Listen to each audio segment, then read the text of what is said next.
사연 읽어주는 보따리 이야기 시작합니다. 안녕하세요. 저는 올해 62세가 된 박미숙이라고 합니다.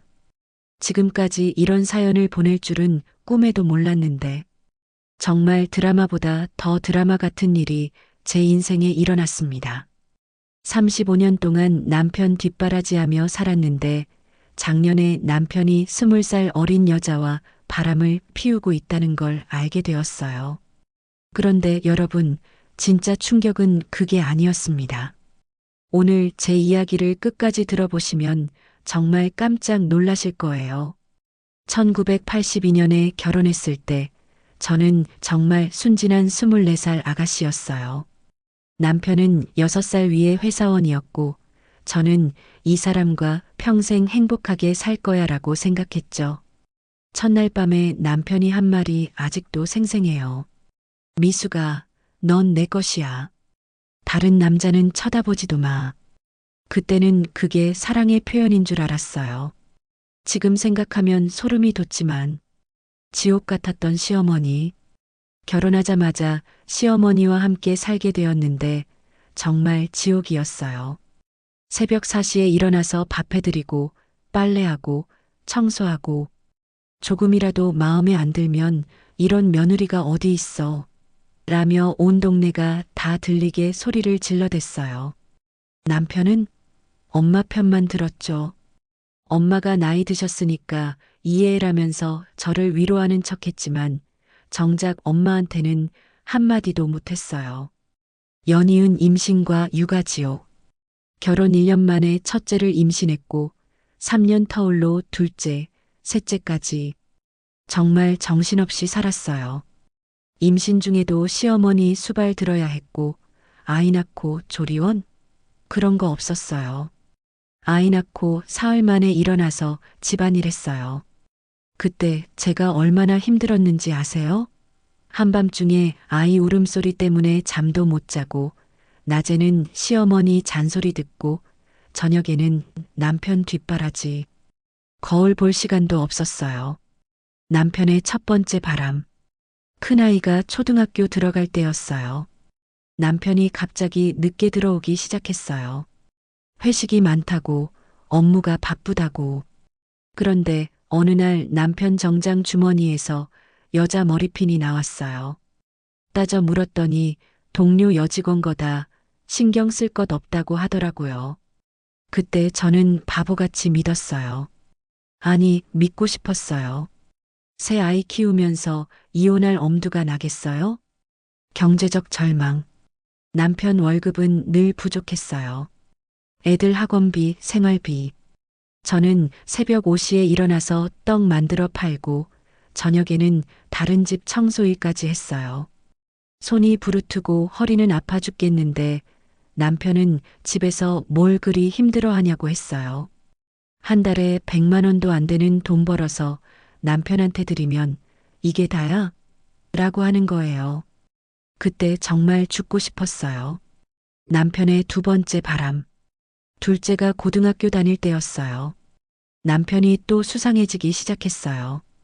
핸드폰 화면을 가리고 새벽에 몰래 전화하고 이번에는 제대로 추적해 봤어요. 남편을 몰래 따라가 봤더니 웬 30대 여자와 모텔에 들어가는 걸 봤어요. 그 순간 정말 하늘이 무너지는 것 같았어요. 20년 동안 헌신했는데 또 배신당했다는 생각에 정말 미칠 것 같았어요. 집에 와서 따져 물었더니 이번에는 당신이 나를 남자로 안 봐줘서 그렇다고 하더라고요.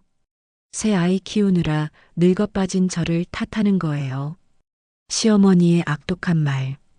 그 일을 시어머니가 알게 되었는데 시어머니가 한 말이 정말 충격이었어요.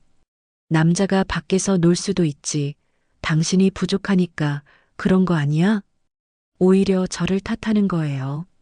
35년 동안 시어머니 모시고 살면서 한 번도 불평한 적 없는데 남편 바람은 제 탓이라고 하더라고요. 아이들한테 말할 수도 없었어요. 다들 대학생, 직장인이 되어서 각자 바쁘게 살고 있는데 아빠가 바람 피운다고 말할 수 있겠어요? 그냥 혼자 참고 살았어요. 스트레스 때문에 몸이 망가지기 시작했어요. 불면증에 우울증, 위염에 고혈압, 병원 갈 시간도 없어서 그냥 참고 살았어요. 남편은 제가 아픈 걸 알면서도 나도 힘든데 왜 이렇게 예민하냐고 했어요. 정말 원망스러웠어요. 최악의 순간. 50대 후반이 되니까 남편이 아예 대놓고 바람을 피우기 시작했어요. 집에도 안 들어오고 들어와도 저를 투명인간 취급하고 어느 날은 새벽 3시에 들어와서 나는 이제 내 인생을 살 거야 라고 하더라고요. 30년 넘게 헌신한 아내한테 할 말이 그거였어요. 작년에 남편이 또 바람을 피우기 시작했어요.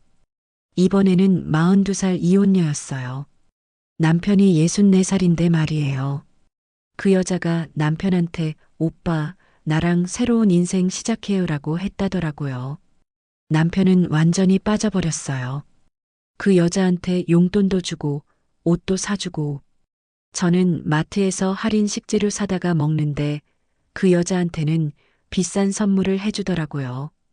결국 남편이 이혼하자고 했어요. 미수가, 우리 이제 각자 살자. 나는 새로운 사랑을 찾았어. 35년 동안 헌신한 아내한테 한마디가 그거였어요. 재산 분할도 반반으로 나누자고 하더라고요. 제가 35년 동안 고생한 건 아무것도 인정 안 해주면서 말이에요. 정말 죽고 싶었어요. 35년 동안 제 인생이 뭐였나 싶었어요. 젊을 때 예뻤던 저는 어디 가고 이제 주름투성이의 살만 찐 할머니가 되어버렸어요. 친구들한테 말하기도 부끄러웠어요. 남편한테 버림받았다고 말할 수 있겠어요? 그냥 혼자 울면서 지냈어요. 그러던 중에 동네 마트에서 고등학교 동창 정희를 만났어요. 정희도 이혼했다더라고요. 그런데 정희는 저보다 훨씬 밝아 보였어요. 미수가, 우리 커피 한잔 할까? 해서 따라갔는데 정희가 한 말이 충격이었어요. 미수가, 이혼이 끝이 아니야. 시작이야. 충격적인 진실 발견. 정희가 저를 한 곳으로 데려갔어요. 웬 카페였는데 50대 이상 여성분들이 모여서 뭔가 회의를 하고 있더라고요. 알고 보니 실버 창업 모임이었어요. 다들 이혼하거나 남편 때문에 힘들어하던 분들이 모여서 새로운 사업을 시작한 거더라고요. 그런데 여기서 정말 충격적인 사실을 알게 되었어요. 그 모임의 리더인 60대 여성분이 하신 말씀이 저도 남편한테 35년 동안 속았어요. 그런데 알고 보니 남편이 제 명의로 빚을 엄청 많이 만들어 놨더라고요. 나도 모르는 사이에. 그 말을 듣고 집에 와서 남편 서류를 뒤져봤어요. 그랬더니 정말 충격적인 걸 발견했어요. 남편이 제 명의로 대출을 5천만 원이나 받아놨더라고요. 그것도 몇 년 전부터요. 저는 전혀 모르는 일이었어요. 남편이 제 도장을 어떻게 구했는지도 모르겠고 전문가 상담. 정희가 소개해준 변호사를 만나러 갔어요. 변호사가 서류를 보더니 이건 명백한 사기예요. 부인 동의 없이 명의를 도용한 거니까 고소할 수 있어요 라고 하더라고요. 그리고 더 충격적인 사실을 알려주었어요. 남편이 그동안 바람 피우면서 쓴 돈들, 그게 다 제 명의 대출로 충당한 거였어요. 결국 제가 남편 바람 비용을 댄 셈이었죠. 조사 결과 변호사가 조사해 보니 남편이 저 몰래 한 일들이 더 많았어요. 제 명의로 신용카드도 만들어서 한도 가득 써놨고 적금도 제 명의로 가입해서 중도 해지해 버렸더라고요. 35년 동안 헌신한 아내의 신용을 이용해서 바람 피우는 자금을 만든 거예요. 정말 말이 안 되잖아요. 남편과의 마지막 대화. 증거를 들고 남편을 따져 물었어요. 당신이 내 명의로 대출받은 거 다 알아. 이게 뭐야? 그런데 남편이 한 말이 더 가관이었어요. 그까짓 것 가지고 뭘 그래? 어차피 부부 재산 아니야? 죄송함은커녕 오히려 당당하더라고요. 35년 동안 이런 사람과 살았다는 게 정말 끔찍했어요. 그때 정말 각오를 했어요. 이제 더 이상 당하고 살 수 없다. 내 인생을 되찾아야겠다. 변호사와 상의해서 남편을 명예도용으로 고소하고 재산 분할도 제대로 받기로 했어요. 그리고 그 실버 창업 모임에도 정식으로 가입했어요. 가족들의 반응. 아이들한테 사실을 다 말했어요. 처음엔 아빠가 그럴 리 없다고 했는데 증거를 보여주니까 다들 충격을 받더라고요. 특히 큰아이가 엄마 왜 이제야 말해? 진작 말했으면 우리가 도와줬을 텐데라고 하면서 울었어요. 그때 정말 마음이 아팠어요. 재판 결과 남편이 제 명의로 만든 모든 빚은 남편이 책임지게 되었어요. 그리고 재산 분할도 제가 더 많이 받게 되었어요. 남편은 그제야 미안하다. 다시 시작하자고 하더라고요. 하지만 이미 늦었어요. 35년 동안 쌓인 상처와 배신감을 어떻게 지울 수 있겠어요? 실버 창업 모임에서 만난 언니들과 함께 작은 카페를 시작했어요. 중년 여성 전용 카페라는 컨셉으로 시작했는데 반응이 정말 좋았어요. 비슷한 상황의 여성분들이 많이 오셔서 서로 위로하고 격려해주는 공간이 되었어요. 저도 그분들과 이야기하면서 많은 힘을 얻었어요. 카페를 운영하던 중에 정말 놀라운 일이 일어났어요. 고등학교 때 좋아했던 첫사랑이 손님으로 온 거예요. 그분도 이혼하셨더라고요. 부인이 먼저 세상을 떠나셨다고 하더라고요.